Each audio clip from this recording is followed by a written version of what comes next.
Baby, cock the Glock and then I let it spray. Yep, that one sucked. Rays lose game 5 of the World Series and get pushed to the brink of elimination for the first time in this postseason. I get that they've already played 2 elimination games this postseason, but both those times they had the lead, if that makes sense. So really it was our opponents on the brink who then forced game 5, game 7, whatever. It's all the same thing. So yeah, for the first time this postseason, the Rays are actually the ones facing the brink. Any of the sports can be coined a game of inches, but really there's no sport as true to that phrase as baseball.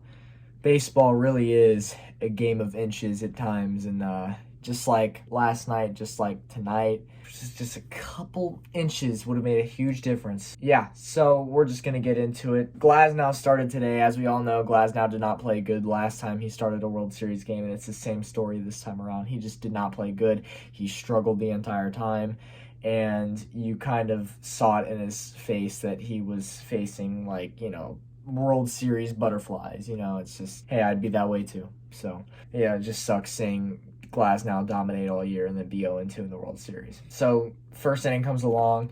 It's Mookie Betts doubles, then Corey Seager singles, Betts scores, Muncy then walks, Cody Bellinger singles, and then finally gets the last strikeout on Chris Taylor. Yandy Diaz gets a leadoff single for the Rays, and then Randy Arozarena would hit into a double play. Then Lau would pop up. It's a 3 up, 3 out, even though Yandy Diaz had a single. Second inning comes along. Jock Peterson hits a home run, 3-0 LA.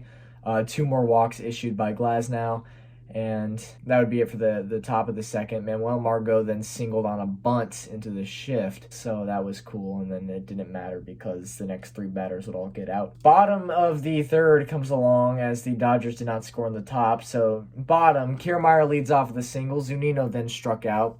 Are you surprised? Yandy Diaz then triples, and Kevin Kiermaier scores. Randy Arozarena then singles. Yandy Diaz scores, and which, by the way, this set the record for most hits all time in a postseason. And it was broken by Randy Arozarena, so congratulations, Randy. That's a big deal, man. It's 3-2 LA. Lau would then strike out. Top of the fourth for the Dodgers would be 3 up, 3 down. Bottom of the fourth for the Rays would be the game. The fourth inning was the game for the Rays, and we're going to talk about this, okay? So, Manuel Margot draws a walk. He then stole second base. You got a guy on first and second. Manuel Margot then stole second, but Chris Taylor would miss the ball, and it would get behind him, and then Manuel Margot is able to get to third. Renfroe then drew a walk. So the Rays are down 1 run. They have a guy on first and third with 0 outs. 0 outs. And they have a guy on third and first. But more importantly, third base. All it takes is a sacrifice fly. And you have 2 chances at that. You have 2 chances at a sacrifice fly without it ending the inning, okay? Just to tie it, okay? So Joey Wendell then had a short pop-up to shallow outfield. And so no chance for a tag up there. And then Willy Adames, who has been offensively hot garbage all playoffs. He is like 3 for 15 in the World Series, maybe even less. He sucks. Willy Adames has been awful. Same can be said with 80% of the Rays lineup. But more specifically, Adames has been just abysmal to this lineup. It's embarrassing. So he strikes out, and boom, just like that, the opportunity for a sac fly is gone. You have 2 outs. And so Manuel Margot thought to himself, the chance is gone for a sac fly. I'm going to take this into my own hands. And he did something that I haven't seen a single Rays player attempt to do in the time that I've been watching the Tampa Bay Rays religiously, so like 4 years. Manuel Margot attempts to steal home. I repeat, Manuel Margot attempts to steal home. Why? Well, because Clayton Kershaw does this thing where he holds his glove up high, and he doesn't really look at home plate, and he does this for a good solid 3 seconds. And Manuel Margot caught on to that, so he was just kind of creeping up, and then he waited for Kershaw to go into his frozen stance, then boosh, darted, okay, and he was out. He was out by about an inch, if less. It was barely out. And this is why I say it's a game of inches. Because had he been safe, that extra inch, had he been safe, This is a whole new ball game. Whole new ball game. So that was it. Top of the 5th comes along and Max Muncy hits a homer. The Dodgers had doubled their lead 4-2. Nothing would happen in the 6th. Nothing would happen in the 7th. The 8th inning comes along for the Rays. Kiermaier leads off the single. Brasso then walks. You have 2 guys on with 1 out. And Randy Arozarena is coming up to the plate. And you're thinking, I like this. I like this a lot. And he just flies out. He flies out. And the Rays, before you know it, are down to their last out. It was at this point that I thought, this is the game for the Rays right here. They're not going to do anything in the 9th if they can't get Kevin Kiermaier home right now. Brandon Lau came up, and just when you think he's out of his slump, right back in it, he lines out. And that was it. The 9th inning comes along. Manuel Margot singled to lead off the 9th, and you're thinking, okay, maybe. There's a chance, maybe. And all it takes is 1 homer to tie the game up. So Austin Meadows comes up, and he's been completely worthless this postseason. He strikes out.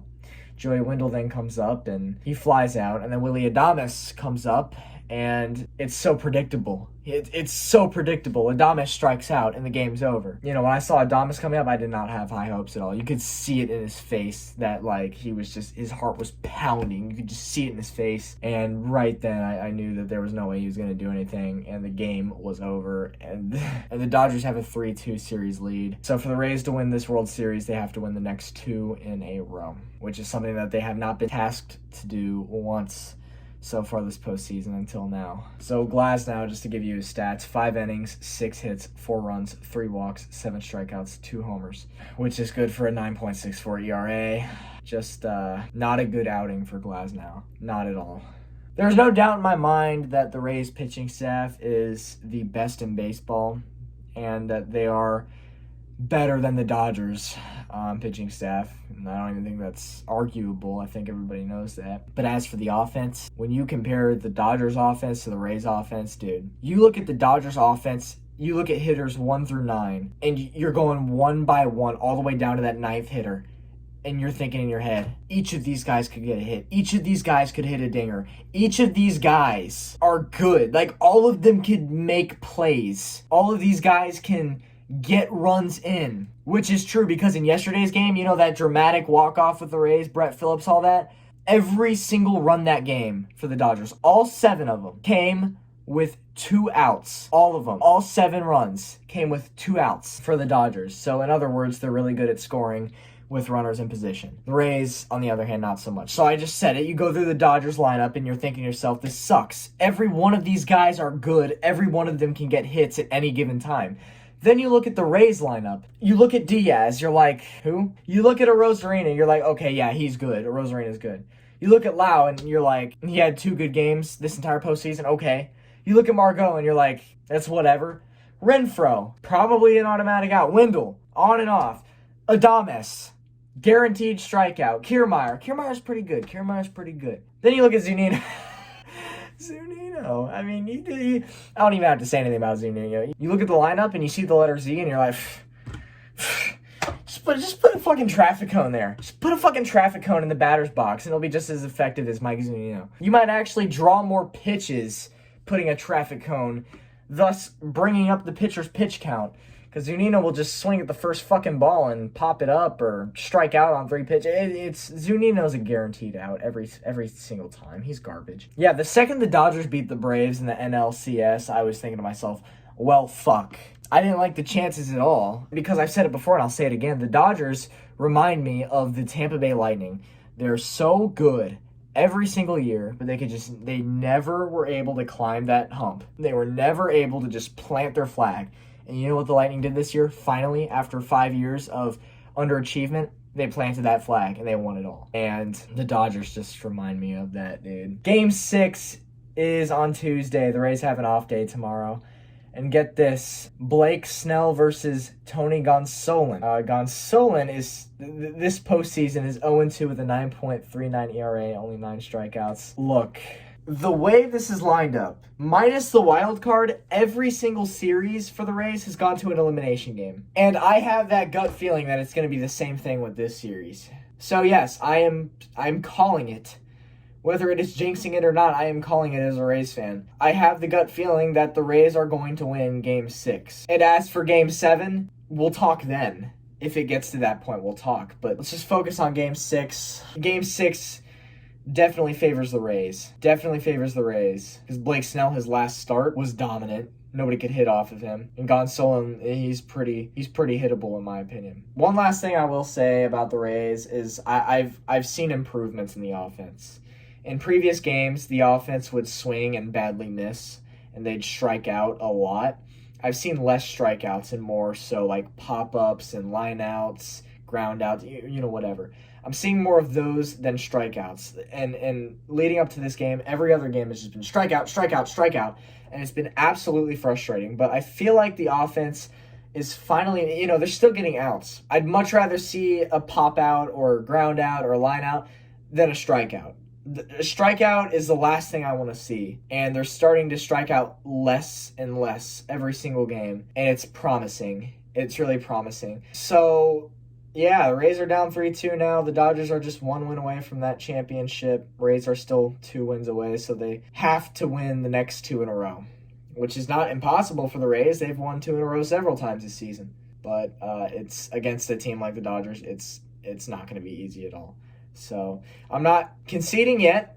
I'm not saying the season's over because there's always a chance. It's baseball. There's always a chance. So I'm not giving up yet. There's still hope in me. But I think it's pretty remarkable that the Rays have even gotten to this point. So that right there alone is something to admire with this year's team. So that's going to do it for this video. I will see you on Tuesday night for Game 6, where hopefully the Rays stay alive and push a Game 7, which would be the most dramatic, heart-pounding, hand-shaking sports game I've probably ever seen besides the Super Bowl. So, give it to me, baby. Give it to me. I want it. I want the stress. I want the opportunity. Give it to me, all right? So I will see you, then. This is your favorite Tampa Bay Rays YouTuber, all YouTube Chiefs, Rays, Bullets. Peace out.